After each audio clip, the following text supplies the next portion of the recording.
जब राजतंत्र था तो राज बदलने के लिए तलवारें चलती थी, बंदूकें चलती थी, भाले चलते थे, तोपें चलती थी, हजारों हजारों लोग प्राणों का बलिदान करते थे, तब जाके राज बदलता था।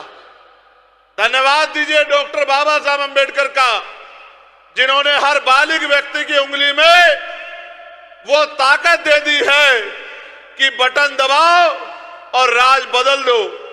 जिस काम के लिए पहले हजारों हजारों लोग बलिदान होते थे, आज ना किसी को बुरा कहना है, ना लाठी चलानी है, ना ही कोई साजिश करनी है। बस अपने विचार को जनता के बीच ले जाके जनता को तैयार करना है और लोगों को विचार के आधार पर संगठित करना है। आज इस प्रदेश में अलग अलग विचारों के दल काम कर रहे हैं। जहां कांग्रेस के लोग अपने विचार को लेकर आगे बढ़ रहे हैं, वही भाजपा के लोग अपने विचार को लेकर आगे बढ़ रहे हैं। वही मैं और भाई दुष्यंत चौटाला, जननायक ताऊ देवीलाल और मान्यवर काशी राम साहब के किसान कमेरा की एकता के राज को आगे लेकर चल रहे हैं। एक समय था हरियाणा के लोगों और हरियाणा में भी उचाना के मेरे साथियों, मैं आपको कहना चाहता हूं, एक समय था कि दिल्ली की राजनीति हरियाणा से चलती थी।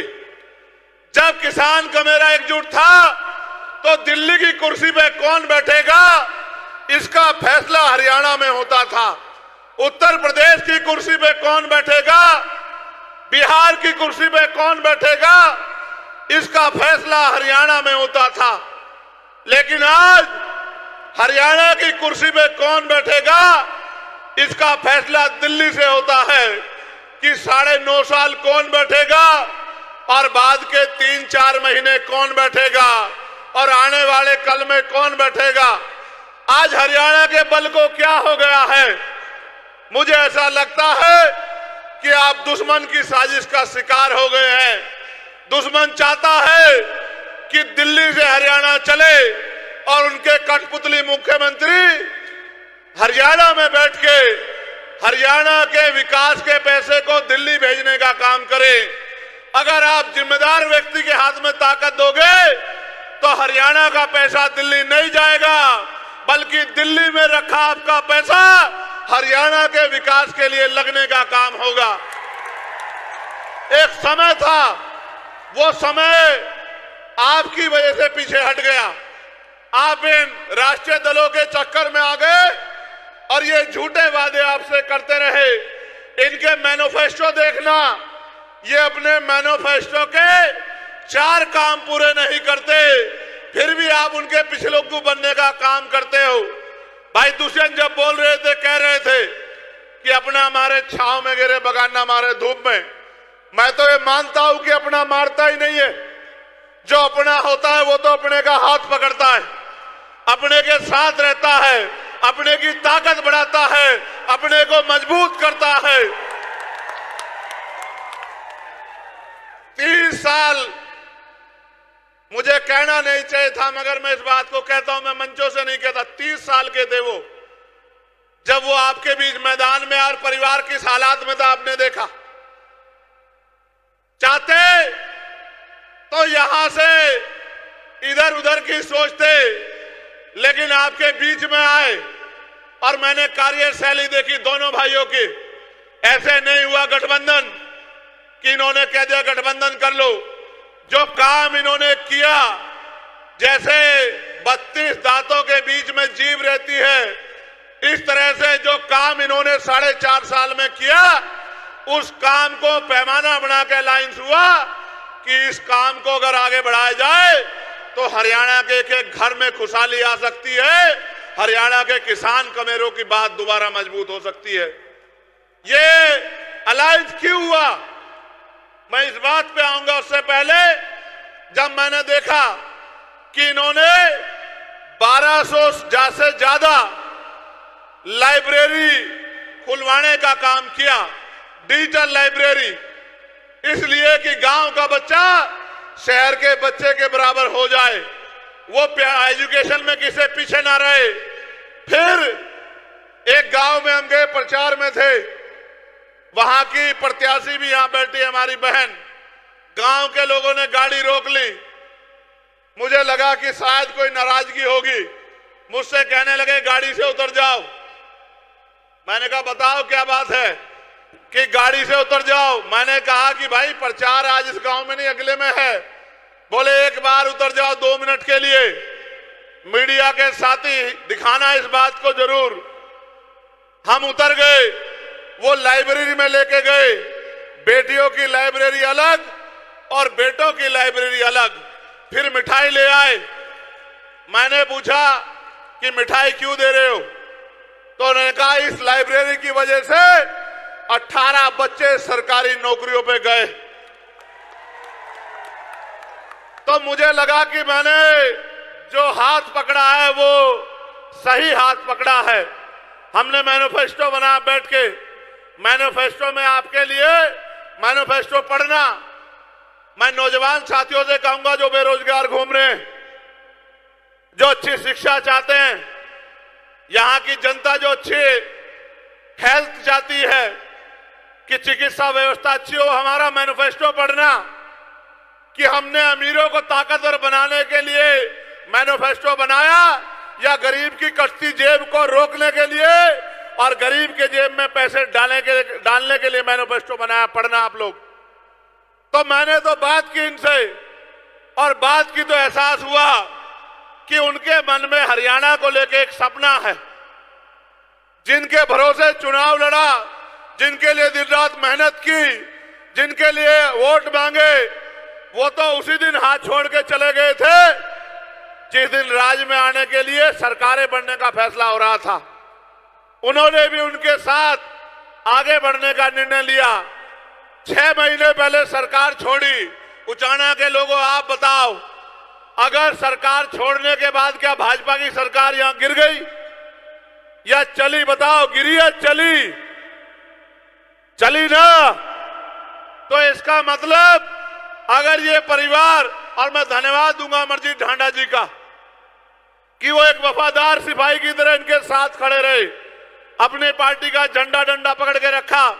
मैं तो जानता हूं, मेरे साथी यहां खड़े हैं, एक एक दिन मैंने जिस दिन उनसे कहा कि मुझे उचाना चाहिए, उस दिन से लेकर आज तक उन्होंने पीछे पलट के नहीं देखा और दिन रात एक कर दिया। तो ऐसे हालात में निर्णय लेके आपकी सेवा के लिए आगे बढ़े। अभी आपने देखा 2 दिन पहले किस तरह का माहौल बनाया गया, गाड़ियां तोड़ने का प्रयास, डराने का प्रयास। आपको लगता है कि हम डरने वाले लोग हैं? आप बताओ, डरने वाले लोग हैं हम तो वो है जो बंजर भूमि का सीना चीर के फसल उगाते हैं।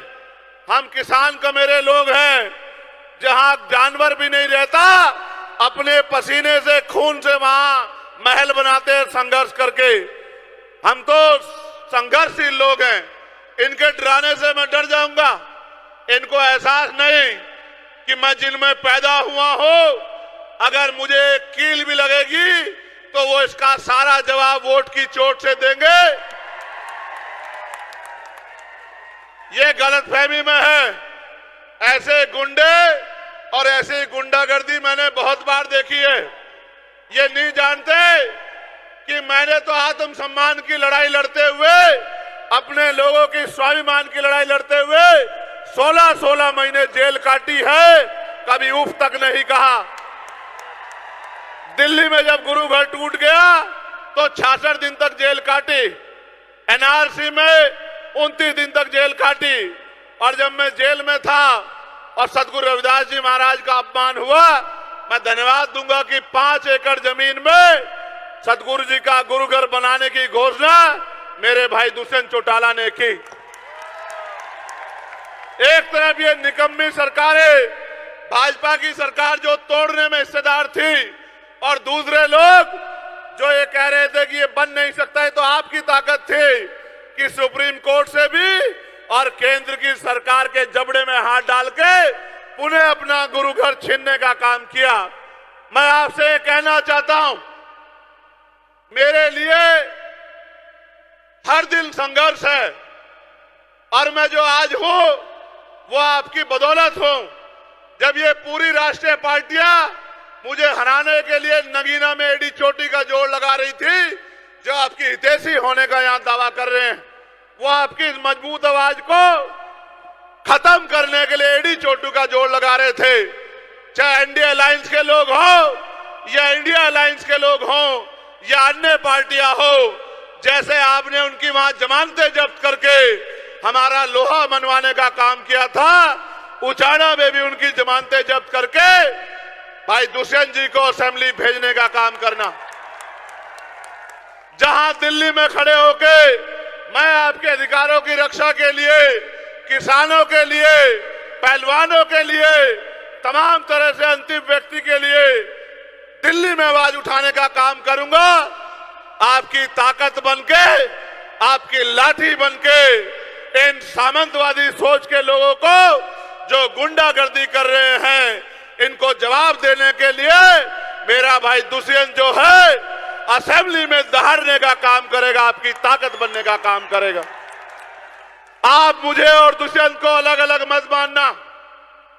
आप जानते हैं हम स्वाभिमानी लोग हैं, अगर जबान देते हैं तो जान देते, हाथ पकड़ते तो छोड़ते नहीं है।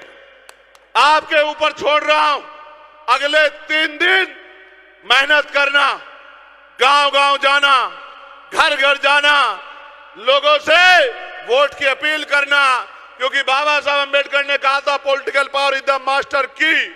राजनीतिक सत्ता वो चाबी है जो आपकी सारी समस्याओं का हल कर देगी।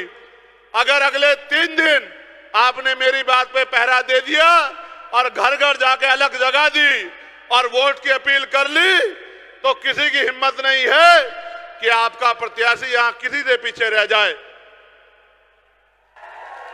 अगले 3 दिन जिस तरह से आपने मेरी हर बात पे पहरा दिया है, अगले 3 दिन जुट जाओ, मेहनत करो, घर घर जाओ, बूथ मजबूत करो और 5 तारीख को ज्यादा से ज्यादा पोलिंग करा के एक एक व्यक्ति को बूथ तक लाके और अपनी वोट की चोट से एक क्रांति 5 तारीख को पैदा कर देना, जिसके लिए आपका धन्यवाद करने के लिए 8 तारीख के बाद मैं फिर से आपके बीच में लौटने का काम करूंगा। और मैं चैलेंज के तौर पे, टास्क के तौर पे आपसे कह रहा हूं, जिसका गांव, जिसका बूथ सबसे मजबूत होगा, सबसे पहले धन्यवाद कार्यक्रम उसी के गांव में होगा। ये जिम्मेदारी मैं आपको दे रहा हूं। मैं आखिरी बात आपसे कह रहा हूं, मान्यवर साहब श्री काशीराम कहते थे कि तमन्ना अगर सच्ची हो तो रास्ते 1000 होते हैं, तमन्ना अगर झूठी हो तो बहाने 1000 होते हैं। हमने सच्ची तमन्ना से एक चिराग जलाया है, एक पेड़ लगाया है, उसको सींच लो। 5 तारीख तक एक ऐसा वृक्ष बनेगा, अगले 30-40 साल तक किसी दूसरे की जरूरत नहीं पड़ेगी, आपको फल भी देगा, छांव भी देगा, आपकी सुरक्षा भी करेगा। और एक बात जिम्मेदारी के तौर पे मैं भाई दुष्यंत से कह रहा हूं, ये लोग आज हरियाणा में अगर किसी की तरफ भविष्य के तौर पे देख रहे हैं तो आपकी तरफ देख रहे हैं। ये जिसका हाथ पकड़ते हैं, ये उसका हाथ नहीं छोड़ते। मैं आपको जिम्मेदारी के तौर पे कह रहा हूं, जब आपकी लड़ाई लड़ने के लिए मैदान में उतरे हैं तो बहुत सारी आंखें इनकी तरफ भी उठ रही हैं। आप इनको खड़े होके दोनों हाथ उठा के विश्वास दिलाओ कि जहां इनका पसीना पड़ेगा आप इनके लिए खड़े होने का काम करोगे। फिर मैं आपसे कहता हूं, आप 1 कदम चलोगे, ये स्वाभिमानी लोग 100 कदम चलोगे। चलोगे नहीं चलोगे बताओ?